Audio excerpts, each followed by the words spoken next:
Welcome back to Definitely Not Definitive. I'm Ken. And I'm Bethany. And we're just a couple of heretics in love that love watching some Warhammer 40k. Yeah, heretics. Yeah! And so this is If the Emperor Had a Text-to-Speech Device, episode number 20. So we're watching this every Wednesday. Happy Warhammer Wednesday, everybody. Happy Warhammer Wednesday. Yeah. And if you want early ad-free access to our Warhammer reactions, check out the description of this video because we got a link to our Patreon there. We're about a month ahead in our reactions for If the Emperor Had a Text-to-Speech Device. Because it's Warhammer. We have a drink. A shot, to be precise. A shot. The Flaming Heretic. Yep.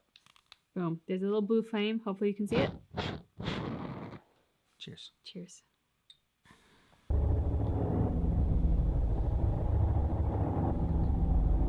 More specifically, the moon of Prometheus. Okay, thank you. Where's Prometheus?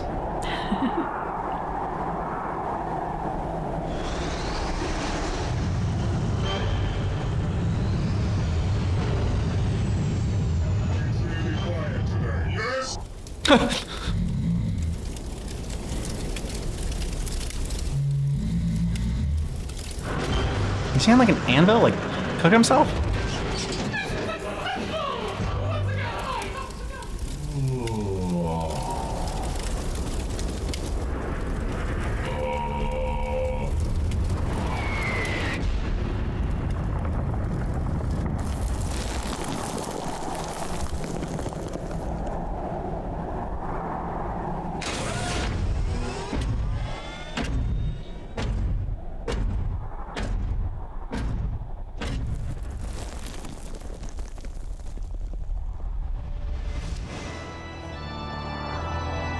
Congratulations, my friends.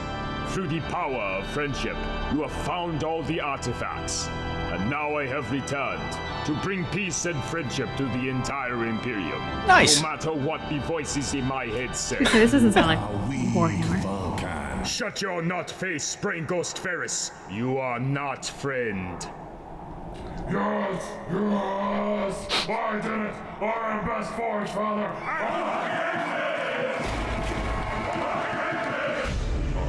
Okay, That was back to knowing what the hell is going on. What the hell? Not knowing what the hell is going on. that was a very different opening. Yeah.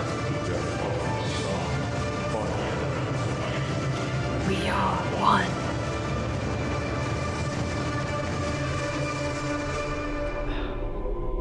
Hello, my lord. Good. My No kidding. sanctioned newspaper has arrived. Before we speak, do you have any idea where Magnus is? I've lost track of him. You lost track of a 12-foot tall demon man as bright red as a dying star. That is truly a great achievement. I know where he is, however. He is busy writing up the first volume of my soon-to-be smash hit book, The Emperor's Guide to the Galaxy, like I asked. Understood. I was worried you'd be off sacrificing children or something. Yeah, never mind. We have just received a message from the Ultramarines. Let me guess. They actually managed to do it. They found the missing artifacts of Vulcan, yes. That is thoroughly inconceivable. So the relics that the Salamanders have been trying to track down for millennia were found by the Ultramarines in less than a year. Indeed. I did tell you earlier, my lord, they are pretty great. Almost too great? Actually, not almost, just forthright, ridiculously great. I mean, seriously, what exactly makes those baby blue ball busters greater than the Gekkomen at being Space Marines? Well, my lord, I'm honestly not sure. I do have a few theories, though. One is that the Ultramarines are simply more versatile. As proven in their combat techniques, they're skilled at using a wide variety of weaponry and tactics, while the Salamanders are just about as focused on pyromania as the Sisters of Battle are. Hold up. I Guns must with have guns. forgotten, in my infinite wisdom, about some religious order during the Purge of Terra. These Sisters of Battleios Nice. strike me as not being full of muscle-bound battle buddies with exclusively floppy reproductive organs. What precisely are these sisters? Well, do you remember the lady called Alicia Dominica? The one I brought in here to stop Gojandaya during the Age of Apostasy? My non-existent genitalia are still trembling in uncertainty. Essentially, it's an organization of people like her. They're the military arm of the Adeptus Sororitas, which you yourself talked about during the latest answer session. You know, the ones you sent out your regiment spin-ups to. Oh yes, them.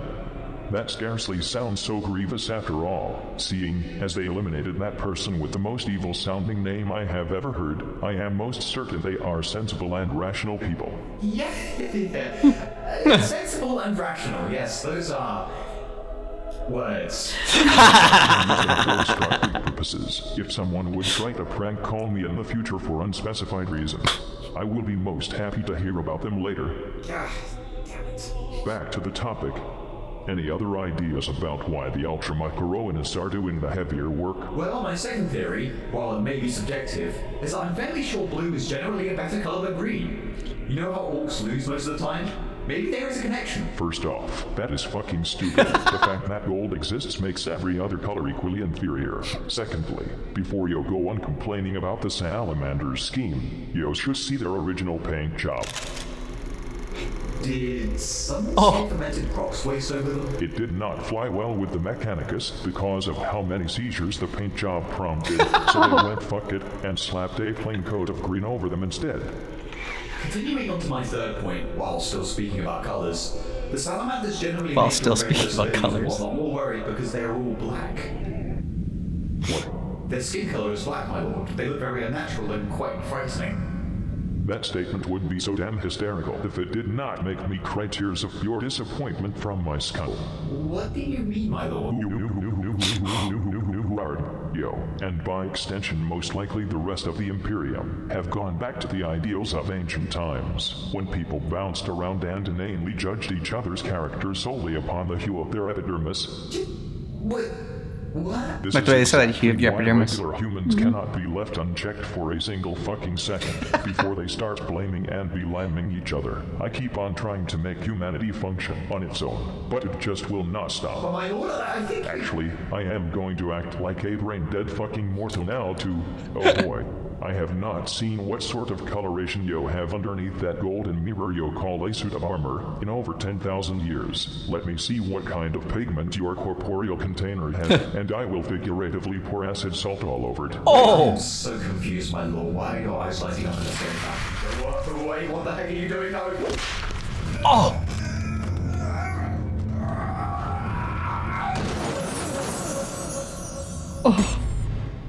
What the fuck? Ow. This squeaky toy? My lord, was that really necessary? You're black, but you are shit-talking other blacks. I am confused. Black? No, I'm not. Yes, you fucking are. Have you hidden in that shimmering shell of yours for so long that you forgot you had something under it? Gold is not a skin color, unfortunately. No, Unfortunately. I call it, like, brownish? I don't know, it's just some standard skin color, not black like the salamanders. Then what in the fuck are you trying to say? Well, my lord, I mean, you know, the salamanders all have a literally pitch black exterior with an almost coal-like skin texture and red glowing eyes. It's like they are bathing in burning promethium on a daily basis. What are you even on about, Goldilocks? I am honestly surprised you don't know about this, my lord. I'm certain the salamanders have always looked like that. Your memory must be distorted from all the smooth, lubricated skin you have consistently been exposed to for these past 10,000 years. Your mind has started fantasizing about big, exotic, crust-covered men that come and take you away to the lands of 1,000 volcano cannons exploding in your face. Oh! True, but it does not affect my That might be true. Look, you can even see it here. By terrorists, that is new. I do not remember this being a thing. Is my mind playing tricks on me? Knowing the state of my memory, perhaps I did forget. Now I just feel like some kind of huge victim. I feel that your heart is in the right place, but you can't be blamed for your degraded memory of things. Yes, that is correct. As you know, I am always in the right. So, can I have my armor back?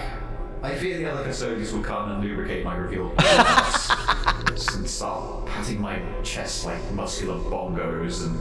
You are such a fragile little butterflower, aren't you? So, please enlighten me. What in the shitacular showboat actually happened to the salamanders to make them look like this? I am positive at least Vulcan had flesh similar to yours. As bad as my memory is, I should be right about that at least. I mean, I am his fucking father, after all. I'm fairly certain all salamanders, including Vulcan, have always looked like that, my lord. I am murderously sure I gave all my children natural human pigments. Why would I ever decide to treat one of my infant sons to a bath in a pit of flaming tar? I am unsure Magnus and Korax have natural pigments. Shut up and explain. Well, I believe their pigment was actually affected over time by the homeworld of Nocturne. Their gene seekers are chemical reaction to the radiation upon the planet, which inherently turns all salamanders jet black, also shifting their eyes to a fiery red. No, that is just fucking stupid. Why would the one chapter that happened to have people of black pigment as a majority end up turning into vituperative fucking caricatures of their past selves? Must be. That shit's quintessence again. And now to give the blood angels human wings, and the space wolves, the wrinkly faces of puns, all according to my ever-growing schemes. That's demonic laughter. My lord, I have to ask, do their appearance really matter if they are still loyal and excel as a chapter? Yes. I mean, no. I mean... Screw this quandary with a fucking jackhammer. Let us just talk about whatever we were discussing before this shitstorm started flailing about the room. Fair enough, my lord. As I was about to say, another difference between the Ultramarines and the Salamanders are that, while the Salamanders follow the Codex Astartes, they also follow a set of their own doctrines exclusive to the chapter. Oh, brilliant. More rules I have not been told about. First off, the Salamanders are very self-reliant and individual for being Astartes. Each Salamander is taught how to repair and improve his own war gear, effectively making them all blacksmiths. No pun intended. Thanks to this, Salamanders have a lot of mastercraft weaponry and armor in comparison to other Astartes chapters. This is a useful trait when combined with their latent pyromania. Toastyyyy. Speaking of which, just to establish their tactical prowess, several millennia ago, the Salamanders decided to fill an entire city with Promethean to destroy a Orc invasion. The good news is that it worked. Nice. The fire even eradicated all Orc spores, stopping any chance of the Horde from The bad news is, well, they lit a city on fire. Well, that is... okay. Also, in the case of super heavy vehicles, they primarily tend to use the Land Raider Redeemer, which is basically two gargantuan flamers in the shape of a tank. As great as that sounds, it also sounds incredibly unconventional. Not to mention, they also literally wear fire on their armor. Time out. Are you earnest in this claim? For fuck's sake, do they have a who can't stay on fire the longest contest as well? Or what? Well, maybe not that, but an ancient ritual amongst the Salamanders is that when one of their battle brothers grows too old, is dishonored, or is crippled and unable to fight, they will undergo a ceremony which involves them walking out into the fiery desert to meet their death in flames. What the fuck? Another one of their customs is that when a salamander actually dies, their body will be cremated in ritualistic fashion in the flames of a giant volcano called Mount Deathfire. Is this a Space Marine chapter or a death metal band? If they do not manage to get the fallen Astartes back to Nocturne to be cremated, his battle brothers perform a local cremation ritual in which they light the seas on fire and then all stick their arms into the flames. Now I am starting to feel uncomfortable. When a captain of the Salamanders dies, a grand ceremony is initiated when they strap the dead captain to a giant slab of ceramite-coated marble. Two battle brothers dressed in simple robes then proceed to lower the slab and the captain into a pool of lava. The battle brothers chosen to do this would have their own hands scalded with the chains that suspended the slab as they lowered it down. They have to do it in perfect unison, as the chains are engraved with the Salamander's iconography, making the battle brothers' hands have permanent third-degree burns with the semblance of a hammer, an anvil, and a flame upon their palms. Now this is just becoming fetishistic. With the death of the captain, a new one has to ascend to the ranks, of course. In the ritual of ascension, they take the soon-to-be captain and strip him down to only his sash. He is then branded with a mark on his chest and shoulder as to signify his captainship. Then he is placed upon a platform in his undraped splendor and is subject to an extreme pillar-like inferno launched from below that surrounds him for a few seconds. The ritual is then concluded with the words, "Vulcan's fire burns in my breast. With it I shall smite the foes of the Emperor." They are taking that passage pretty damn literally, it seems. Seriously, is this troubling craving for flames a side effect of me placing them a bit too close to some candles when they were just little G-beads in a tube?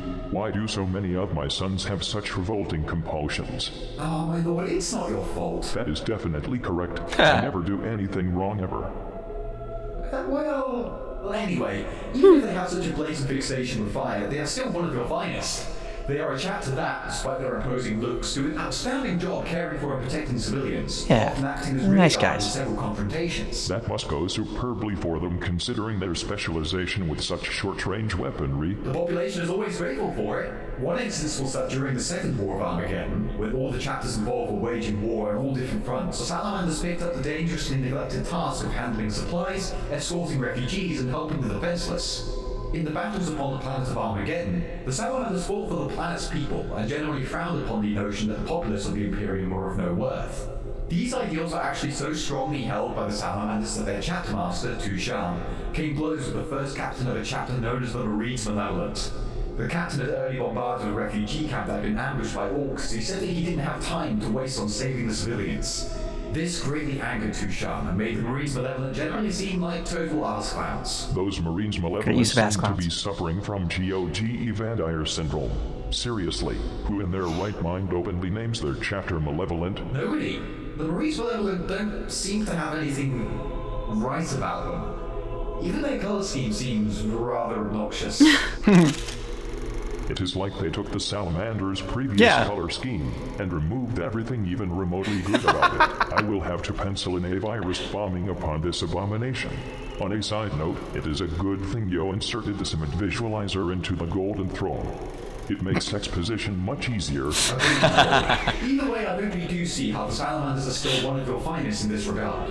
They stay true to their Primarch and you in both code and mannerisms. Yes, that is all absolutely fantastic, but there is just one problem. Pyrophilia, my lord? Other than that, at the beginning of this conversation, I actually asked Yo to provide evidence that the Ultramarines are greater than the Salamanders. Now Yo have just set them up to be creepy but nice guys with a thing for helping people. And fire. They found the artifacts before the Salamanders? I want to say you are not proving a fucking thing, but I cannot say that without being wrong, and I am of course never wrong as already established. Well, my lord, the Ultramarines will most likely live long, eventually fading into legend with their deeds and self-publicism. But the Salamanders will continue to burn like a mighty flame in the hearts of the people they have defended. It is better to burn out than to fade away. Yes, indeed, my lord. Yes, indeed.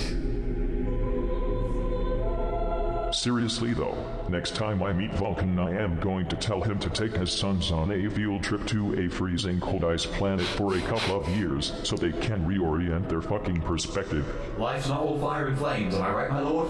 No, especially in the case of the mangy fur balls of Fenris. I bet Lee Man and his band of puppies are still sitting about trying to figure out how friction works. Actually, Yo should tell me about their drunken tirades next. Right. Of course, my lord. No! You must not speak of the wolves. What? Dare suddenly interject things in my presence. Oh look, it is my precious little sentry bubble. How is my sweetheart doing today? Father, your sweetheart was I, Rogel Dor.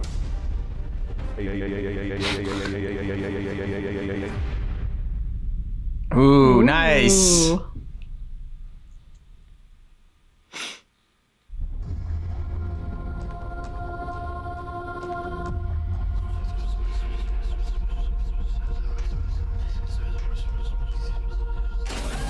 My lord! Yes? What is it you want? You didn't hear anything, right? Not that we were talking about anything. We just like snuggling up close and whispering nice things into each other's ears. I know, Lord Israel. This is the 30th time you've told me. But you may wish to know we have pursued the most mysterious lead you wished us to follow, and we've once again found the lost stray cruiser. The Ophidian God. Tempers, Israel, did you hear that? We're totally gonna find Cypher now!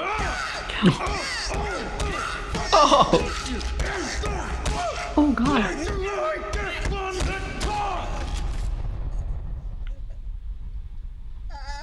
Azrael!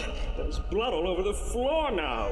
I really don't want to get that on my armor. It's all murky, probably stains easily. Well, we'll soon be making fall upon the planet to which we've been led. That is all. Thank you, dismissed.